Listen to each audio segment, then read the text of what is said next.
I think I have to accept that. Okay. Already on YouTube. So it's my pleasure today to introduce Ehsan Khatami. We are actually co-PIs on a grant, but we never met in person, which is quite bizarre, something that we have to uh, take care of. So hopefully in the March meeting.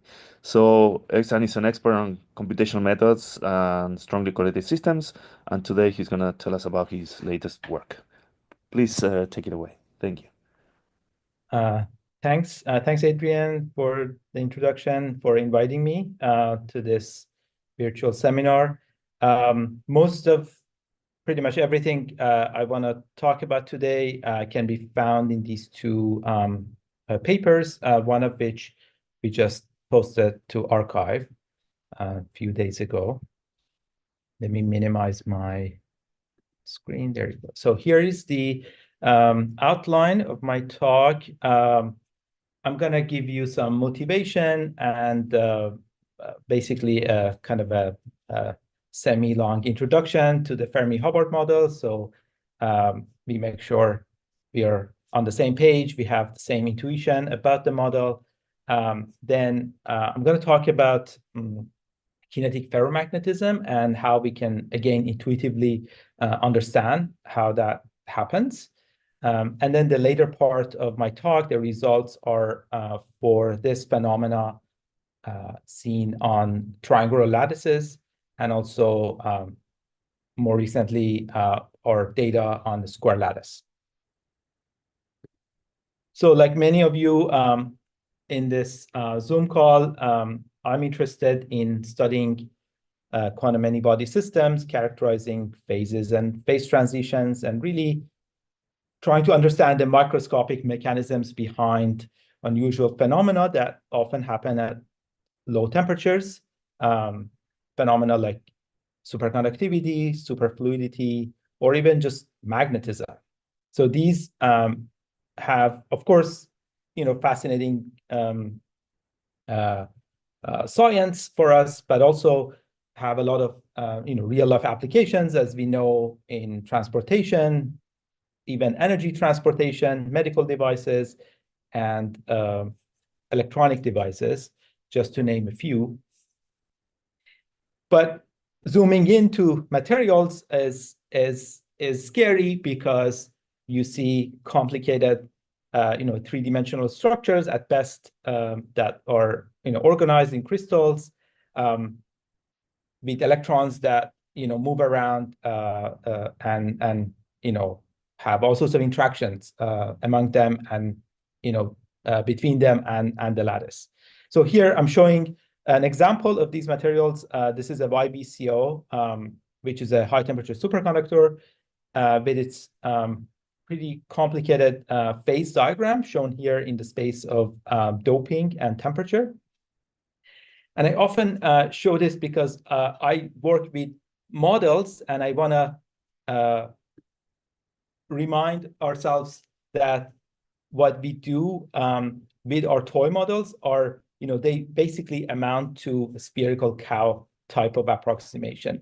Our approximations are at that level where, if you're not familiar with this term, we, as a physicist, we take a cow that is, a complex animal with all sorts of features and organs to be just a simple featureless sphere in the first approximation. So this is the type of approximation that we do to arrive at these models, these toy models of electrons that are moving around and interacting with each other on reduced dimensional lattices like the one that I'm showing here on the right square lattice, where these red dots, of course, represent the atomic sites.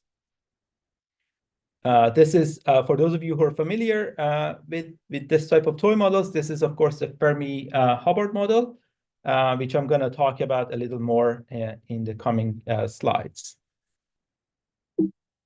So this model is written in the second quantized form, and I'm sure you're pretty familiar with what's going on in these two terms. One of them on the left is representing the kinetic energy of the electrons on my lattice, and basically accounting for the quantum tunneling that these electrons do from one atomic site to the neighboring atomic site. The energy associated with that is taken to be this T. And the other term represents the potential energy of my electrons, because these are negatively charged particles. They have Coulomb repulsion, and bringing them together costs energy. And what is represented here in the second term is an on-site interaction, meaning that the electrons have to pay an energy penalty U every time they meet each other at the same site. So this is local, and it's positive. So, of course, these are electrons, these are fermions, and I can have maximum 2 of them. These are spin 1/2 fermions, so I can have maximum 2 of them at any given site. And so if I were to completely fill up my lattice with electrons, I would have 2 of them per site. But of course, in most cases, we deal with much smaller, density of electrons on these type of lattices. That's where most of the interesting physics lies. So just to, the takeaway, one of the takeaways from this slide is creating a double occupancy, cost energy U. It's a costly process in this model. And of course, this is always in competition with the first term, with the kinetic energy term, because the kinetic energy term wants to lower the energy by having the electrons move around. The second term, the potential energy, doesn't really like that, because that increases the chances of you encountering these states that have these type of double occupancies in them. So that's what creates interesting physics. And I want to talk about one particular limiting case, where instead of a completely full lattice of 2 electrons per site, I have on average 1 electron per site. This is a so-called half-billing limit. And what I want to do in this slide is to consider all the energy scales in my system and try to build some intuition as to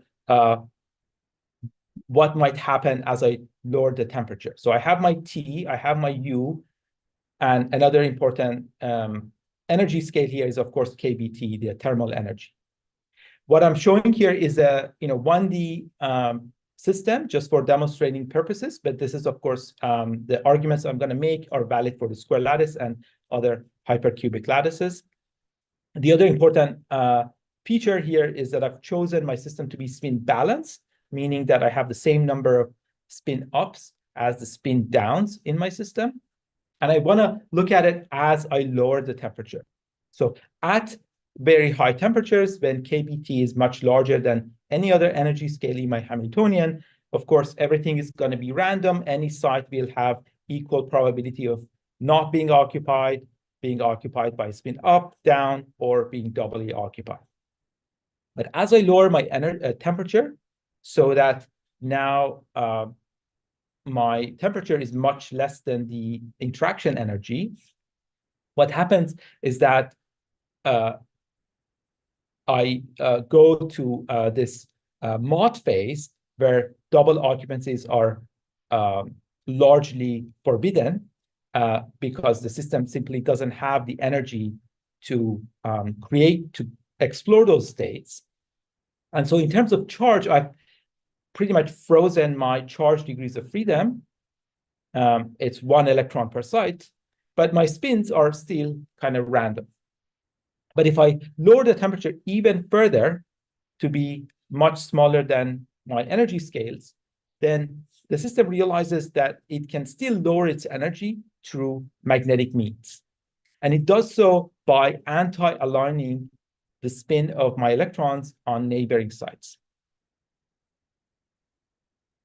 This is an anti-ferromagnet that we know at half-billing for the Fermi-Hubbard model. And again, intuitively, you can understand why the system prefers this by looking at this order and realizing that when I'm anti-aligned with my neighbors, I still have a slight chance of virtually hopping to my neighbors and coming back.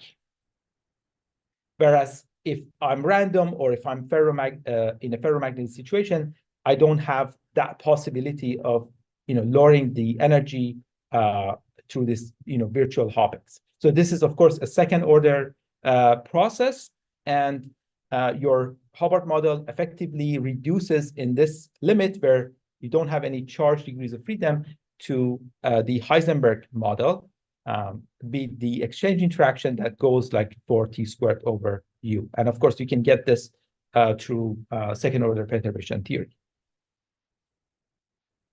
So as I said, this is also valid for square lattice. And from this point, I'm showing my spins with just these blue and red dots on my lattice. So now they are representing spins, and I'm going to take red to be up +1 and blue to be down -1.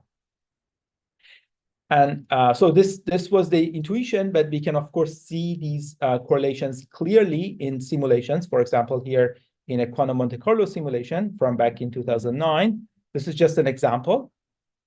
We are looking at spin correlations as a function of distance for a system that is 10 by 10. So imagine my 4 by 4 lattice, make it a little larger, and you're taking one of these spins, for example, at this corner as your reference spin, S0, and you're going on a path, first horizontal direction to the right, then you go up, then you come back down to your origin on the diagonal.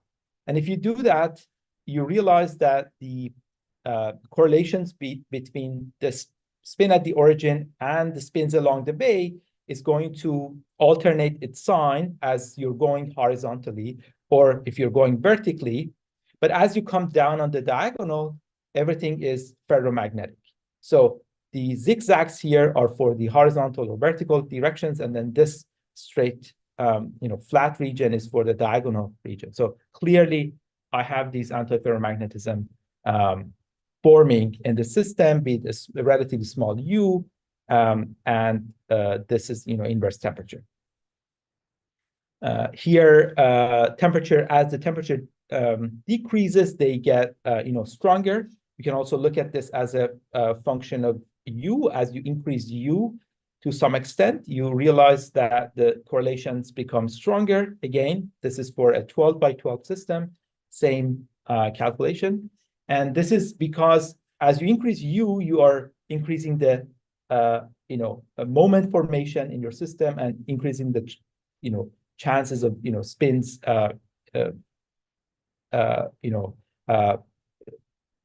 becoming visible and interacting with each other.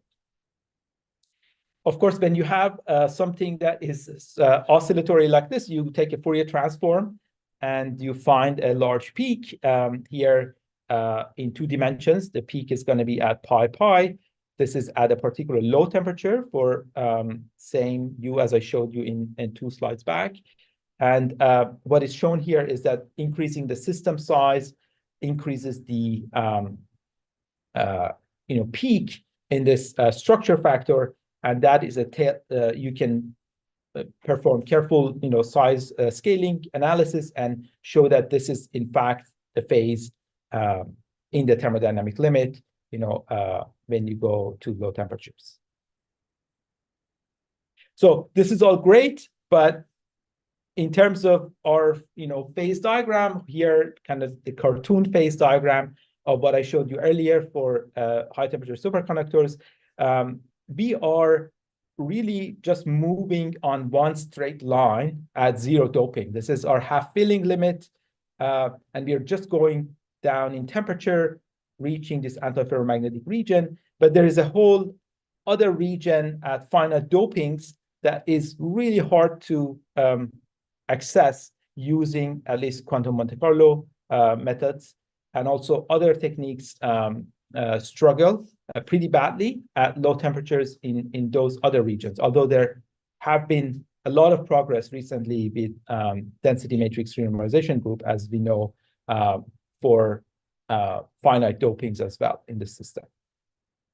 But 10, 15 years ago, this was a great motivation for our colleagues, our atomic, molecular, and optical colleagues to try to emulate these type of toy models, such as the Fermi-Hubbard model, using optical lattices and fermionic atoms.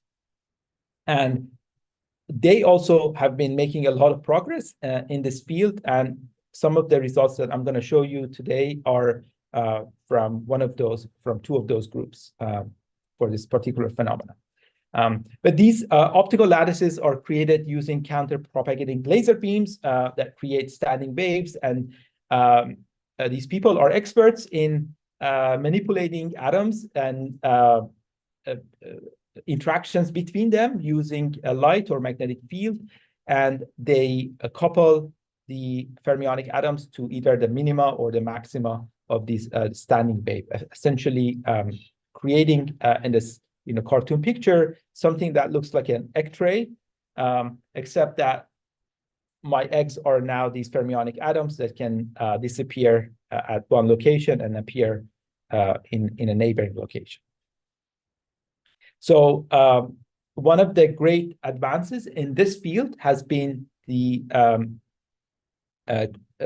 invention of quantum gas microscopy. So in 2 dimensions, after you load your system, you create your lattice, you can literally take pictures of your atoms, and by binarizing these pictures and just basically counting where each atom is and how the relative locations are, you can calculate correlation functions through averaging lots and lots of these measurements on lots and lots of pictures that are taken.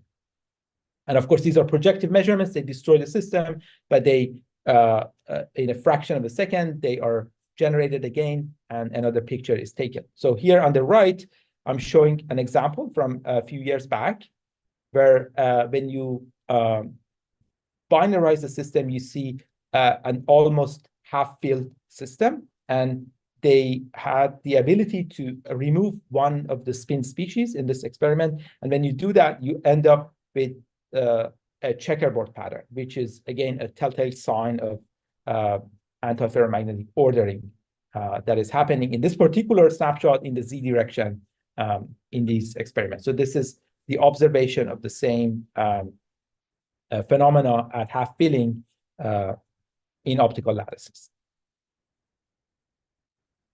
So I'm here to mostly talk about Nagaoka ferromagnetism and the recent observation of this effect in optical lattices. So here in the next few slides, I wanted to talk about that, introduce that, and provide some intuition as to why this is happening. So this is a theory. This is something that was proven nearly 60 years ago by Nagaoka. And the idea is that you remember these antiferromagnetic correlations had a strength of T squared over U. And so as I increase U, this J is going to decrease. So I'm weakening my antiferromagnetic correlations by making U really large. And the idea and what was proven by Nagaoka was that in that situation, adding a single hole to your lattice is going to turn it completely ferromagnetic. So that's the idea. So these antiferromagnetic correlations are already weakened, and something happens that makes the system ferromagnetic all of a sudden in the presence of a single hole. So how do we understand this? Let's imagine a much smaller lattice of just 2 by 2 sites and a more or less antiferromagnetic background on that lattice with a hole. So I've doped my system, and this hole is going to try to move around in my lattice. And the goal for me in this slide is to move the hole from this lower left corner to the lower right corner. And of course, I know that the hole can do that in two different ways. It can just hop to the right, or it can hop up and go around this lattice to come to the lower right side. The problem with this is that going through these two different routes creates states that are different. So if you look at the configurations at the end are different from these two different routes. And so there's no constructive interference when the hole is moving on this lattice. And so what I conclude from this is that this antiferromagnetic background is not really in favor of the hole moving around in the lattice. If I have an extra electron, if I have a particle dopant, the same thing happens. Again, the final configurations are different, and there's no constructive interference, and this is not promoted. Now, if I have a ferromagnetic background, it's a different story. I end up with the same configuration at the end, and there's perfect constructive interference. So a ferromagnetic background can promote, or at least tolerate, this hole moving around. And this is what the system wants to do. The system wants to take advantage of this hole and lower the kinetic energy, but it can only do so if the background is ferromagnetic in this particular case of the square lattice. But of course, what I hid from you is that when you have a hole, it's a different story than an extra compared to an extra electron. And if you write the hopping term of your Hamiltonian in terms of hole hopping, you pick up an additional minus sign for this tunneling. So every time the hole tunnels, your wave function picks up a minus sign. But it's not an issue here because we did either one hop or we ended up with 3 hops, both of which will have the same sign. So I still have constructive interference on a square lattice with a hole, with a single hole. But if I have a triangular lattice with triangles as my elements, when I go around, it's a different story. Here, I pick up a minus sign, but here I do not pick up a minus sign, and this is a perfect destructive interference. So this motion of the hole is not promoted or is not favored on a non-bipartite, triangular lattice. Now, if I have an anti-ferromagnetic background, it's a slightly different story because, yes, I do pick up that extra minus sign from hopping, but also in that process, I have swapped the up and down spins that I have on these neighboring sites. And if I happen to have a spin singlet between them, then that introduces an additional minus sign, which cancels out with the minus sign from the hopping. And so I can see that if I have a hole, I can have situations where its motion is actually favored in an antiferromagnetic background on a triangular lattice. So lots of different cases, but the short story is that if I'm on a bipartite lattice, it doesn't matter if I have a hole or a double-on. That double-on or that dopant is going to favor a ferromagnetic background in order to be able to move around. But if I'm on a frustrated lattice, a single hole favors antiferromagnetism and a double-on favors ferromagnetism. So 2 different situations on a frustrated lattice. So now I want to show you some results from the experiments at Greiner's lab for this particular triangular lattice case. So what you see here is the same type of image from quantum gas microscopy, but this one is on a triangular lattice. And what they do is that they keep their system very close to half filling. So they have just a few extra dopants in the system, as you might remember from the previous slides. Extra particle dopants on a triangular lattice are going to promote ferromagnetism. So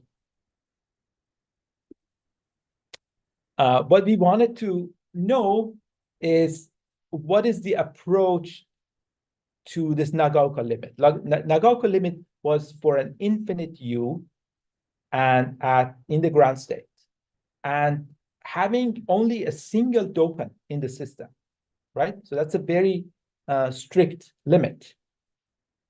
However, in these experiments, we don't have that. We have, first of all, finite temperature. So it's not zero. We have finite U, it's not infinity.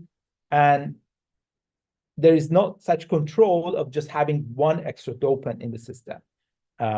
We can tune the density, but it's not going to be ever just a single dopant. So how do we, how does the system approach that limit if we increase U or if we try to lower the temperature or play with the density? And the short answer is that the system in these imperfect situations creates ferromagnetic bubbles around these particle dopants on the triangular lattice, which we call, which had been previously termed Nagaoka polarons. And the idea is that when you lower the temperature or you increase U, these polarons join forces and eventually turn your system completely ferromagnetic. And this is, the cartoon that is shown basically on the right. These red regions are representing those polarons, Nagaoka polarons around my dopants.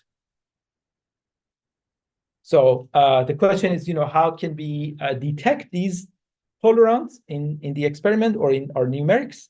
And ideas involve these so-called three-point correlation functions. So we often in numerics or in experiments deal with two-point correlation functions, but these are spin-spin correlations that are conditioned on having a hole or a double-on nearby.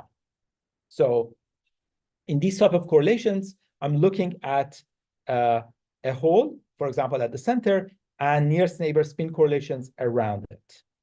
So it's a three-point correlation function.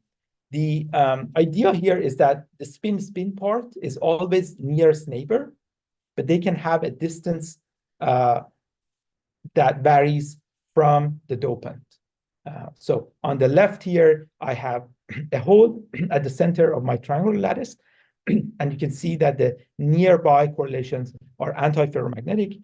On the right, I have a double-on at the center, and you can see the nearby correlations are ferromagnetic. So these are so-called, I call them HSS or DSS correlations. So please feel free to interrupt me. I keep talking, but feel free to interrupt me if you have any questions.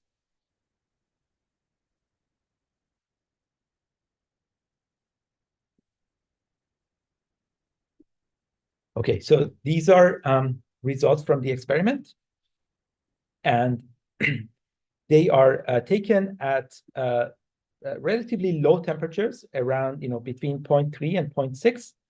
This is not a fixed density, but the density is very close to half filling, so up to 5% doping.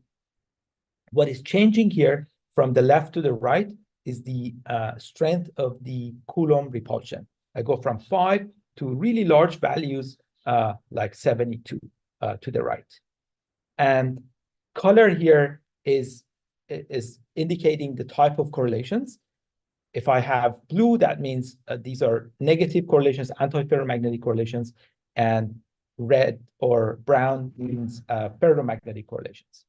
What you can see is that even at small u, I have a ferromagnetic bubble that is really small, very close to my particle dopant. But as I increase u, interestingly, this polaron really reveals itself, and these correlations become longer range. We are still looking at things around the dopant, but they really become ferromagnetic around that dopant. So in numerics, we try to measure the same three-point correlation functions and other things, And the method that we use is called the numerical link cluster expansion. I know we have some experts in the audience, but I cannot really go to a lot of details in this for this method. For you, I'd be happy to answer some questions in the Q&A, and I have some references here for everyone. But basically, in this method, you start by writing an extensive property of your lattice model in the thermodynamic limit in terms of contributions that come from finite clusters that you can embed in that lattice. So these finite clusters are the ones that I'm showing in color, and the contributions have kind of two parts. One is the coefficient, which is the number base. You can embed this each of these clusters on the lattice per site. So these have to do with the topology and the geometry of these graphs. And the other part are these weights that you can calculate through a recursive algorithm using the inclusion-exclusion principle, starting from properties that you calculate exactly for each of these graphs using exact diagonalization.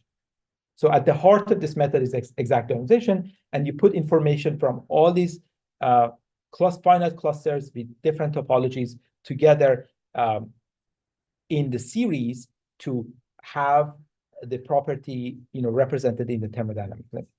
And of course, this is an infinite series. I don't have access to all the terms. I have to truncate it at some point, and that leads to loss of convergence, usually at low temperatures. The efforts for this particular lattice geometry was spearheaded by my student, Pranav, who is pursuing a PhD now at University of Waterloo. So I'm going to show you similar results that you saw in the previous slide now from this method. But this time, I am fixing the value of U to that large 72 number. And what is changing from left to right now is the density. As you can see, these densities are all actually still very close to half filling.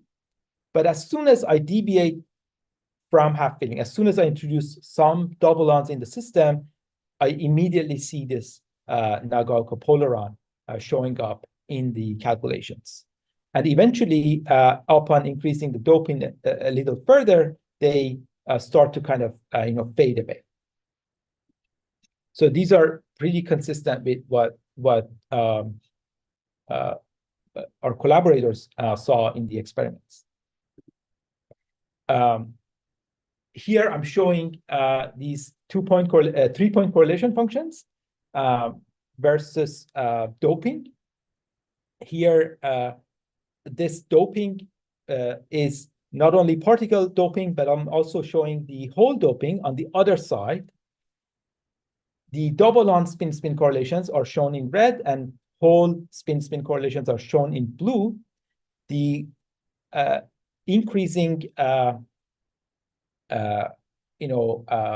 intensity of the color of these lines represents increasing U. So you see, as you increase U, you are making these correlations larger on the particle dope side or on the whole dope side. And most importantly, they are very negative on the whole dope side, showing that this is anti-ferromagnetic around my holes, and very positive on the particle dope side, showing that these are ferromagnetic around the double bonds. So here the symbols are from the experiment, and these are from various numerical calculations, including one for the infinite U limit. So this gives you a kind of a broader picture of what's happening across doping, from whole doping to particle doping, and kind of confirms this intuition that we built for the triangular lattice when it comes to this kind of kinetic ferromagnetism. And there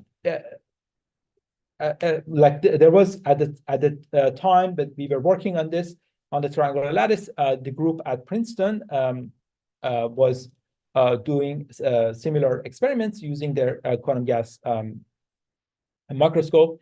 And they mostly focused on the hole doping side and also saw very clear evidence of these Nagaoka polarons now very anti-ferromagnetic, forming around holes in their system. This was for the anti-ferromagnetic case. This was studied initially by Harter and Shastri back in 2005, and this was the first experimental realization of the same phenomenon. So, of course, I've been talking about correlations around these dopants, but the third question is, what is happening in my system as a whole, right? And for that, I need to average these spin correlations, not only around the dopants, but across my system, right? And the question here is, are they on average ferromagnetic everywhere in my system? It turns out that when you dope the system away from half filling at some finite U, the system doesn't immediately become ferromagnetic. It stays anti-ferromagnetic in this region for a while, and there's a critical doping for it to switch to this ferromagnetic region. So the important thing here is to see how the system behaves as we approach, again, the Nagaoka limit of infinite U. And interestingly, you see that as you're increasing U, you're going from these symbols to darker and to darker symbols, this critical doping is approaching 0, which is consistent with the Nagaoka limit. So this is great. Here, this is one calculation from finite temperature Lanczos method at infinite U, showing that this crossing is perfectly at half filling when you go to that limit. We also see the same behavior in our NLC calculations. These are not the best color choices, but from right to left, I'm increasing the value of U, and you can clearly see that with these correlations, I'm approaching that Nagaoka limit when U goes to infinity. And of course, you can perform extrapolations here. The x-axis is inverse U, and you see that this critical doping is going towards 0 as U goes to infinity. So this is all great for a triangular lattice, but what about the square lattice? And the thing was that during the process of getting this data for the triangular lattice, the experimental group at Grinder's lab also took some measurements on the square lattice. And what was very clear for that geometry was that if I look at the same picture, same nearest neighbor spin correlations, the behavior is not monotonic. Clearly, the correlations are becoming less anti-ferromagnetic as I dope the system, but they don't immediately cross to the ferromagnetic region and decrease as I further dope the system. This is unlike for the triangular lattice, where once I become ferromagnetic, it just continues to be there in the ferromagnetic region.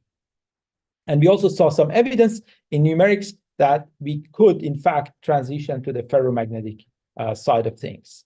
So we were curious about this, and we wanted to push this a little further and characterize this phase at finite temperatures and for a range of U values. Of course, this is something that had been studied before on the square lattice many years ago. And here I'm showing two examples of those studies from early 2000s. One on the left is using a variational quantum Monte Carlo. This is a work from Sorello's group, where they show the ground state energy between the singlet state and the fully polarized state. And you can see a clear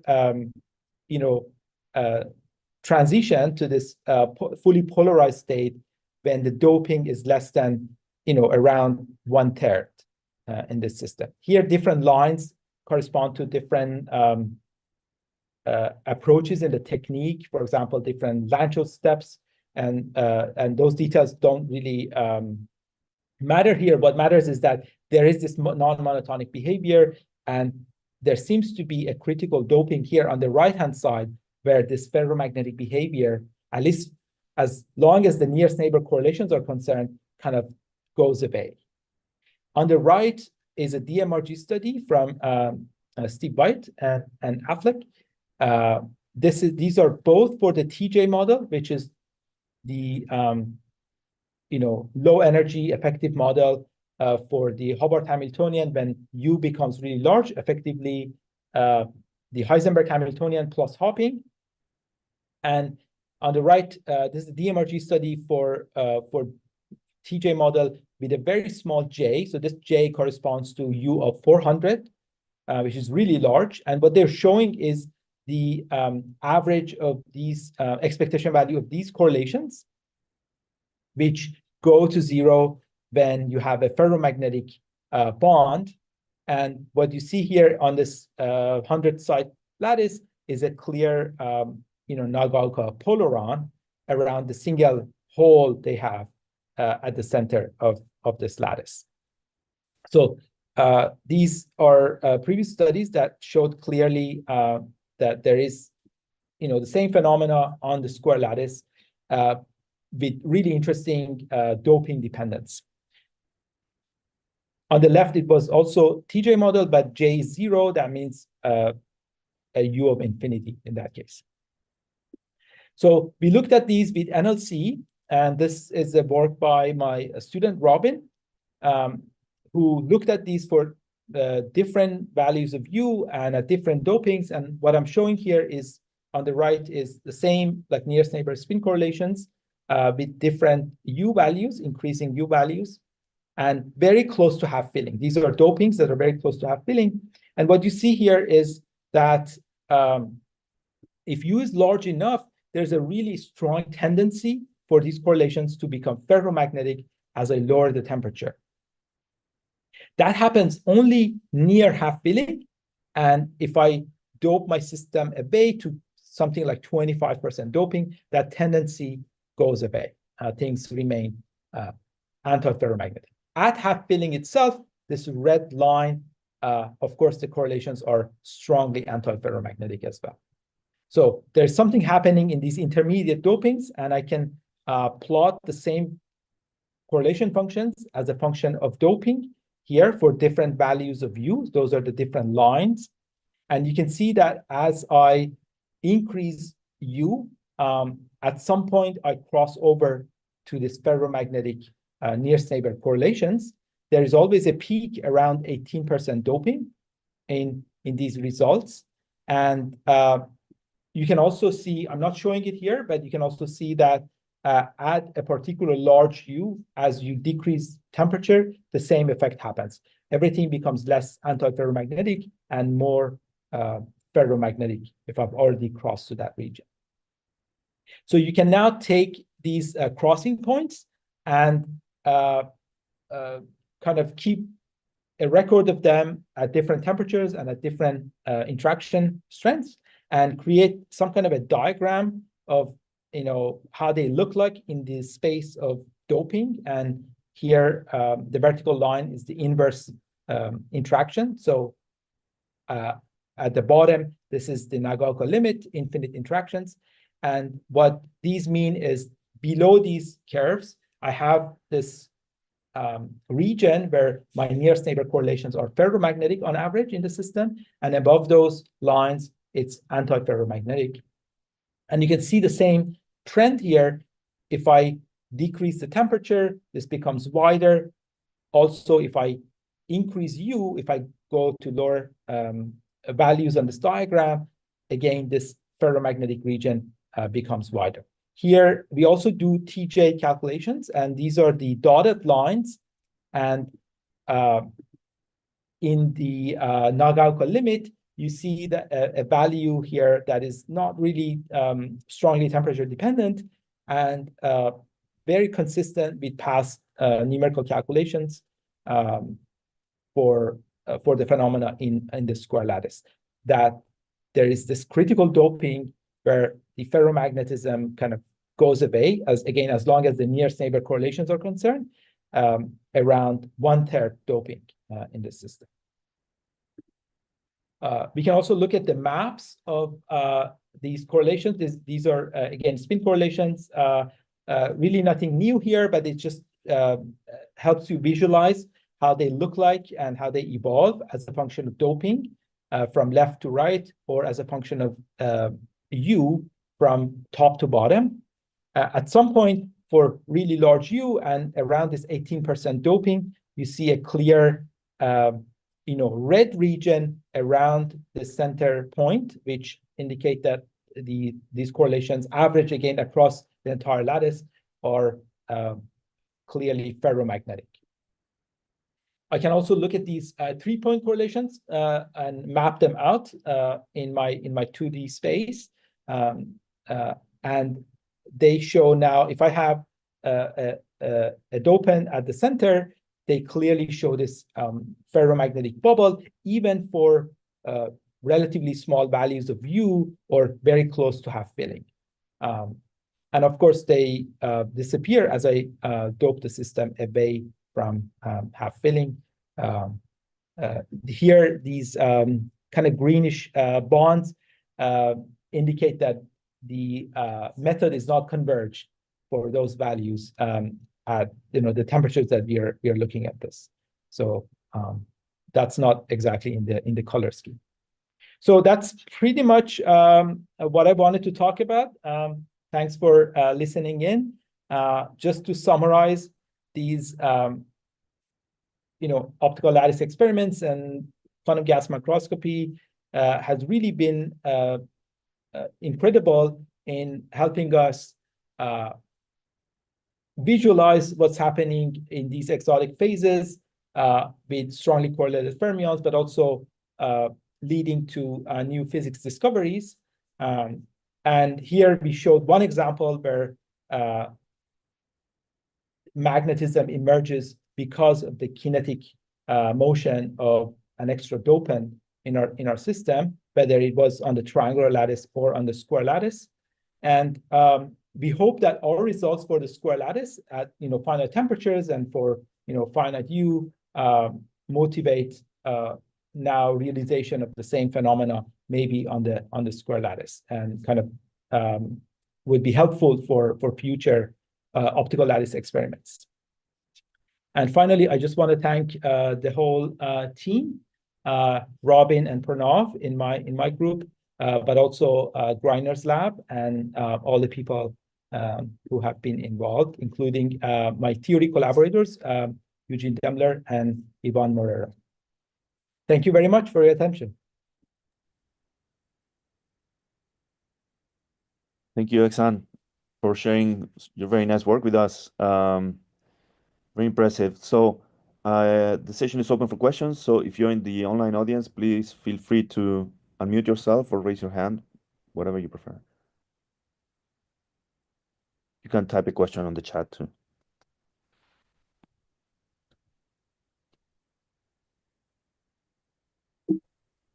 So, hello, I have a question regarding your method. So I want to understand, how is it different from just brute force exact diagonalization of a large cluster? So what's the benefit of this embeddings? In short, the benefit is that you don't have any finite size error, that you write your expansion in the thermodynamic limit. So when it's converged, there is no error. You don't have any statistical error, of course, because it's exact diagonalization, but also you don't have any finite size or systematic errors because it was written for the thermodynamic limit. Okay. And of course, I mean, the price you pay is that you can only look at it when it converges, and at low temperatures, it doesn't. When the system develops correlations that go beyond the size of the largest clusters you can consider in your series, you lose convergence. And so you see that in my plots. One second, I think they're coming up.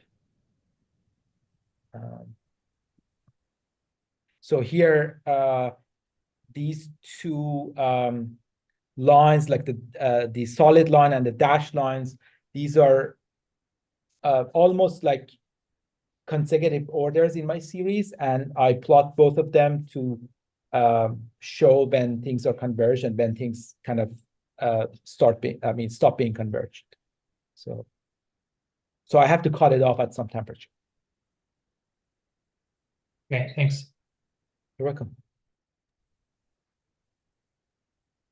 So I think I have a follow-up question. In the diagram where you showed the correlations versus doping, there is a window where there's no data. Is there a reason why? Oh, yeah. So that's again the same issue with the technique, that I simply don't have convergence in this region. I don't really expect this to, display any erratic behavior here. I can almost squint and connect these two in my eye. But in terms of our criteria for convergence, the points at that point, they do not meet that criteria, and so we don't include them. And there's also this kind of blackout region here. As you can see, there is, like, again, no data here, and that's just because of lack of convergence. But this lack of convergence is associated to some, intrinsic physics, or I mean, or Oftentimes, yes. Oftentimes that's the case. Not always. I should add a caveat here, and that is, on top of the simple series, we perform numerical resummations of our terms to improve their convergence, actually, at low temperatures. So there's some numerical tricks that we use to get rid of the divergent parts of the series. And sometimes it's physics, sometimes it's technical issues with those resummations. So even though they accelerate the convergence, they can also kind of give rise to, spurious features that are not physics.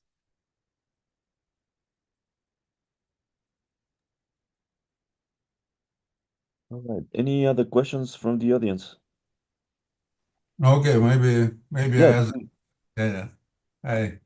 Hi. So interesting talk, interesting method. Thanks. I'm wondering what happens. So your method. So first, also a few questions on methods.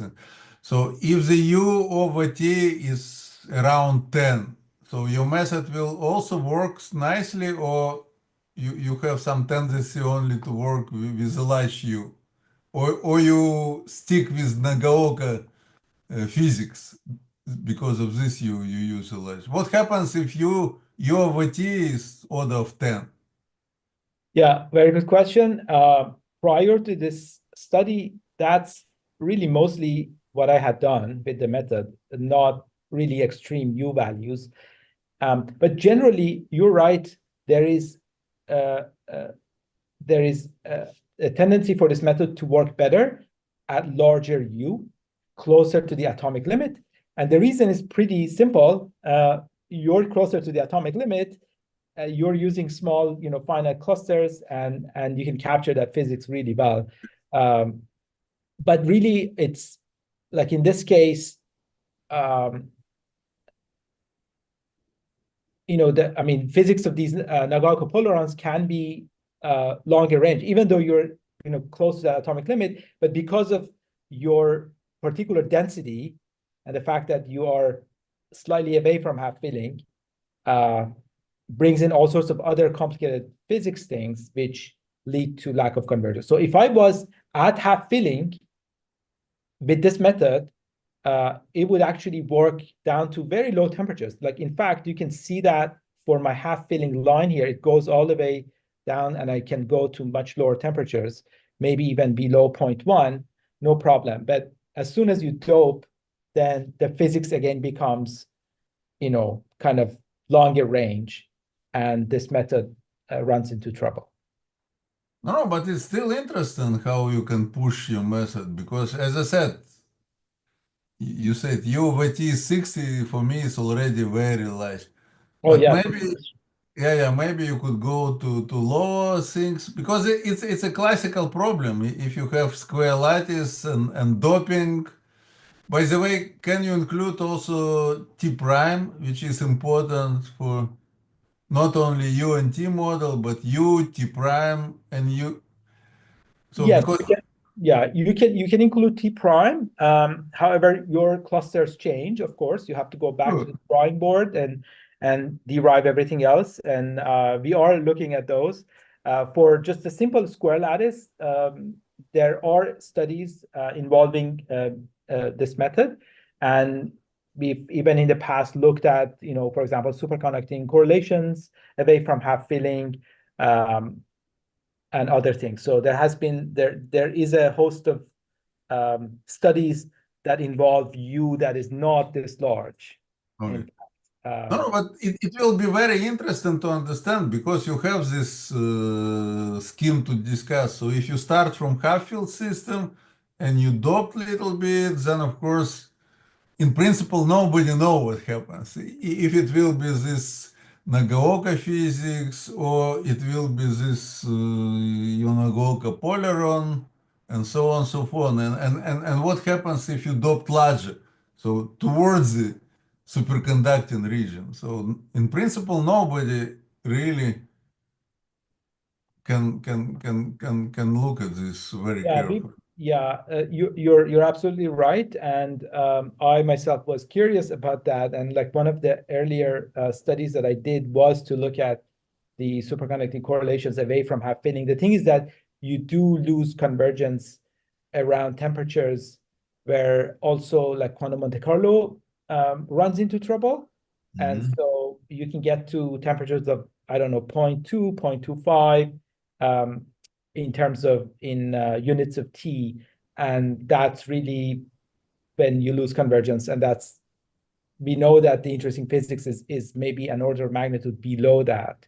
So it does run into trouble there. So maybe more physical question, sorry for. So what is difference between Nagaoka polaron and spin polaron? So is it This is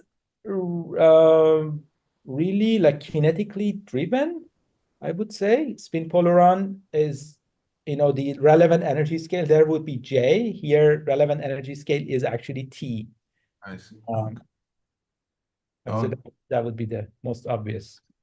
I remember very, very old paper, maybe Eugen Dembler knows this from back Soviet time. I don't know if you know, with the name Nagaev. Nagaev always said that if you dope the system, then you get a ferromagnetic droplet. He calls this droplet.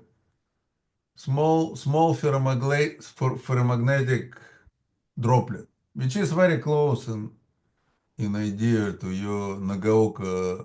Does that outdate Nagaoka's work? Oh, I don't know. Yeah, we might actually cite that. I don't know. Yeah, you look, Yeah. called Nagaev, very, very, very old. He has a book, but I said that Eugen Dembler should know. Yeah, probably so. Yeah. Okay, thanks. You're welcome. All right. Any other questions? Would still have one question for the outlook. So there is a follow-up work from Max Prichard from the Princeton group where they also study or start to study dynamics. Can you do something along these lines with your method, like not only equal time correlators but dynamic correlations? Yes. Structure factors, dynamic structure factors. The short answer is yes, and we've done some of that with this method in collaboration with Martin Zurlein's group when they were looking at spin transport in the Mott region of the Fermi-Hubbard model. There, I did calculate current correlation functions, time-dependent current correlation functions, and use them to get the conductivity. spin conductivity in that case for them. And we are, after several years, I'm following that up with a paper specifically on the theory side of that, which should be coming out in the next couple of months. So there is, yeah, the short answer is yes. There are other issues. For example, you run into lack of convergence when time is long now, right? So it's not only at low temperatures, but also at long times, you lose convergence and other things. But we discussed those in our paper. Thanks. Yeah. All right. Thank you, Ehsan, for very nice talk again. And thank you everyone for joining. And we'll see you again next week for another Quantum Matter seminar. Bye, everyone. Thank you very much. Thanks for having me.